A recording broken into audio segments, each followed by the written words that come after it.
Yo, what's good? You're listening to Everyday Superpower, where we talk body language, non-verbal, physical, and general communications. We talk relationships, game, and everything in between, alright? Today's topic is just going to regard the fellas for the most part, although I guess there is some application to the woman, but here we are, alright? I'm going to ask you on how you communicate to those whom you are sexually attracted to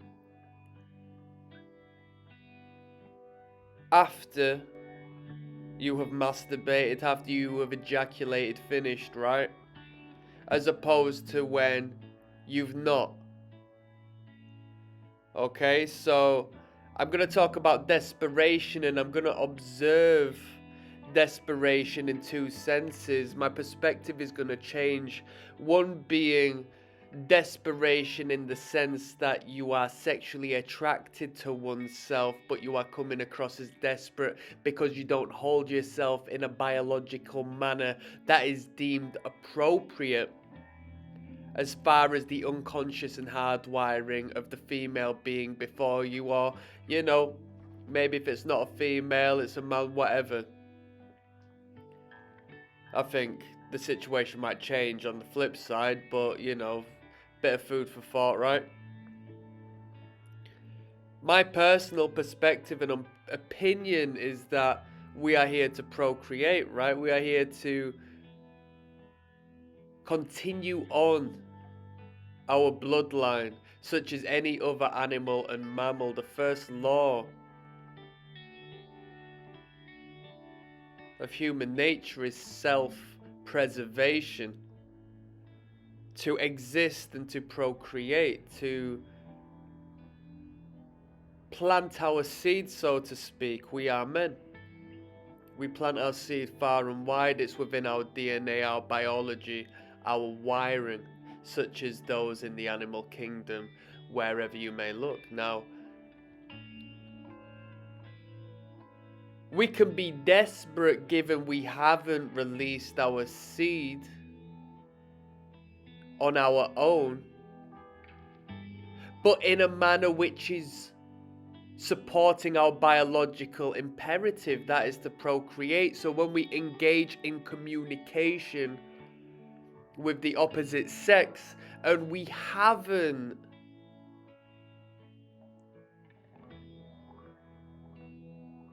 self-pleasured ourselves beforehand, we naturally engage with a biological imperative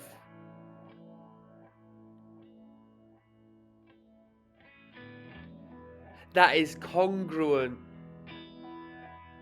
with how we feel towards that other person. Whereas if we have drained ourselves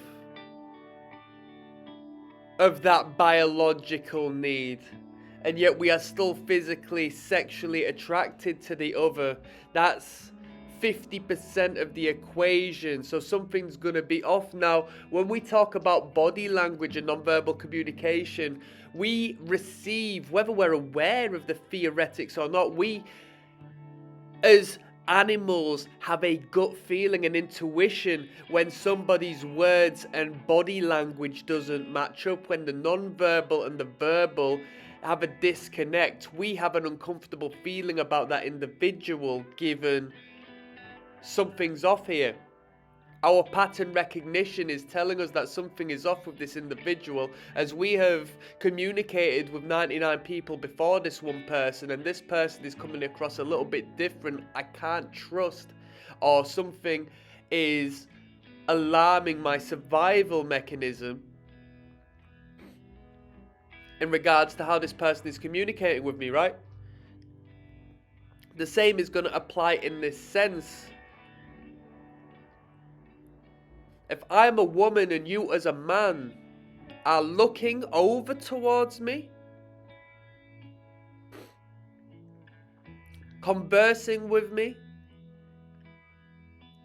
communicating via text message or so on and so forth, and you are attracted to me, yet your biological imperative to breed with me, to procreate with me, has been shut off or diminished, albeit momentarily, your words and your actions and your communication isn't going to possess the same emphasis, isn't going to communicate as coherent as to whether you did not do that beforehand. When it comes to art, right? Whether you are painting a picture, whether you are illustrating, whether you are writing a song, there is an emotional context, not only to the art, but how you yourself created that piece during that time. If I, for example, want to write a song, I want to write a sad song, but I am in a state of happiness, or I don't necessarily feel that sad, I am not going to be able to approach that writing, or at least have a finished product that conveys that message to the same extent as the next individual who genuinely felt that way to its fullest capability whilst composing it. So I'm speaking on desperation. You can be a creep if you have let loose already and given your brain what it wants or what it believes it wants. It wanted the release, right? Your brain thinks that you have potentially let loose your biological imperative and need and gone forth and procreated. So you don't need to do that every single hour of the day. If you go speak to someone within an hour of releasing that spirit of yours, your brain is going to communicate with the world outside of your conscious awareness in the manner that it believes that is the case. So when you speak to women in a sexual fashion or try to communicate that lust or attention, and believe me, it's going to be happening regardless on an unconscious basis. We speak about body language, right? You are communicating without even being consciously aware of what you're doing. You're going to be giving a message to this individual that you are half-assed on this message you're trying to convey, because your body knows it's unnecessary at this time. Your brain knows it's unnecessary. There's been a dopamine hit to your brain and you're now coming down, alright? And if you're still on a high, so to speak, your biological urge and process to procreate definitely isn't at what it once was. So the sexual connection between you both will be diminished.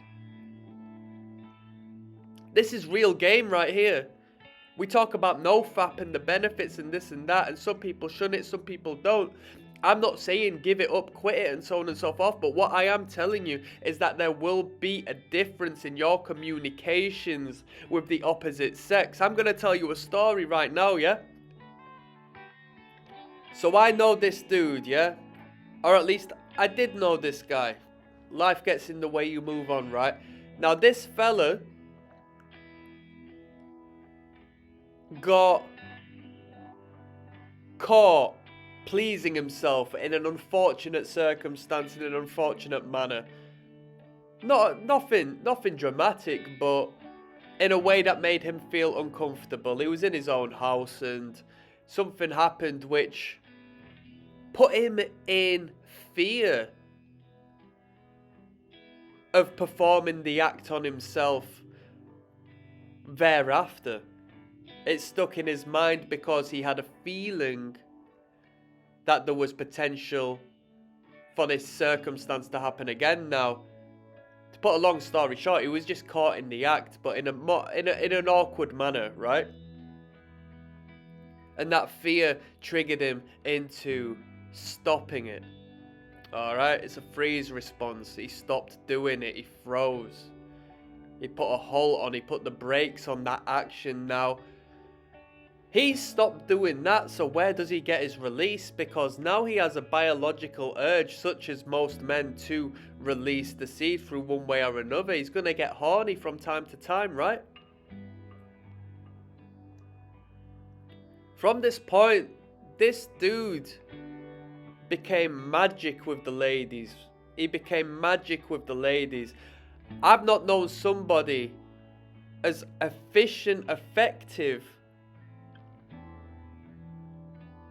and well with the women, and he didn't do so in a manner where he had to lie and cheat and create a persona and so on and so forth. He was himself strictly, but his communications with women were direct, and if they were indirect, as to which most of the message definitely is, the message was well received, as the woman has the deepest piercing understanding of body language and indirect verbal communication, at least communications as a general, down to the fact as the fairest sex, it's a necessity for them to survive. We men can get off being a little dumber because we got muscles and strength and we can bark, right?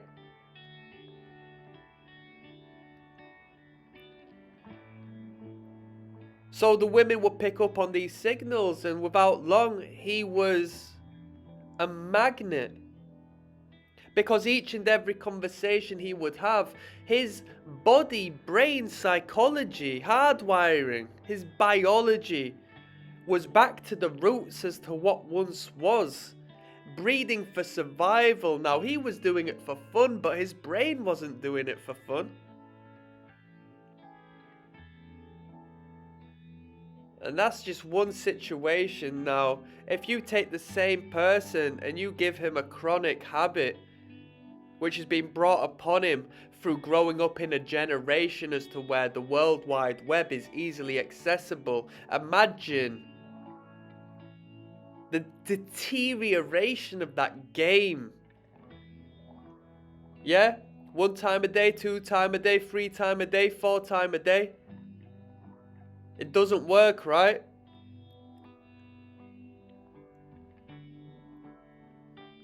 When you do it so often, you develop what's called PIED, pornography-induced erectile dysfunction. When you stay away from it,